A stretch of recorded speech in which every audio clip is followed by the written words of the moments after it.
Hello, I'm Brian Oglesby, social studies teacher here at Upson High School.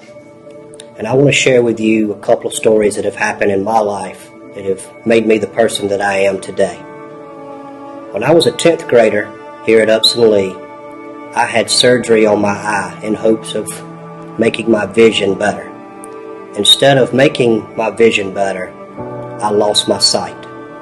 So from one day, I went from being able to see to the next day being completely blind. At that point, I just knew that my life was over. Because think of all the things that you do today and you have to see to be able to do. All the games that you like to play, hanging out with your friends, and of course, doing schoolwork and homework. However, fortunately for me, my mom never felt that way. She always felt that I could do anything that I set my mind to. So she set out from day one trying to convince me that I could still do anything that I wanted to do. She knew how much I loved to play the game of golf. So she set out to try and get me to go to the driving range and hit golf balls. I tried telling her that golf was a difficult sport when you could see. It would be impossible to hit that little golf ball when I couldn't see at all. But she kept after me, wanting me to go to the driving range and just give it a try. So I decided one day, okay, why not?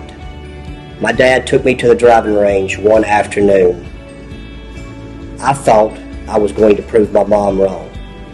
I thought that she was crazy and I would go out there and make a fool out of myself.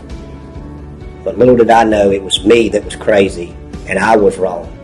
For when I went to the driving range, not only did I hit the ball, but I hit the ball straight, which was something I couldn't do when I could see. I discovered, thanks to my mom, that if I could hit a golf ball, maybe she was right. Anything was really possible. So after that, I decided to go back to school. For you see, after the surgery, I hadn't been back to school. I went back to school and my math teacher sat down with me and she had created some wooden blocks and she sat with me and taught me how to solve complex math problems with just moving blocks around on my desk. My classmates sat around using scientific calculators figuring out complex math problems, and I sat there and moved my blocks around and was able to do the same. I ended up with the second highest grade in the class that year. I would have had the highest grade in the class that year, but the person that beat me cheated. They actually studied. Luckily for me, I had people that were behind me, that supported me, that were my cheerleaders. They inspired me because I saw them working so hard to make me be successful. I knew that I had to work hard because I didn't want to let them down. That day, going to the driving range, hitting that golf ball, convinced me that I could play golf again. I worked really hard at playing golf because I didn't want to let my mother and my family down. That hard work paid off last year when I won the Blind Golf National Championship. I was also inspired by my teachers, my cheerleaders that were behind me the whole way, trying to convince me that I could be successful.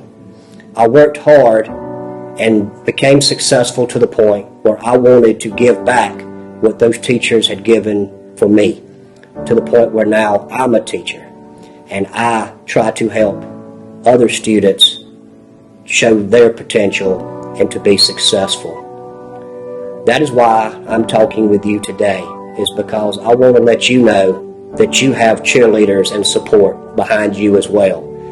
Your family members and your teachers are working hard to make you successful. That is why it is so important that you try hard on the milestone test coming up soon, because you want to work just as hard as your support staff and your cheerleaders have worked for you to make them proud of everything that you have done.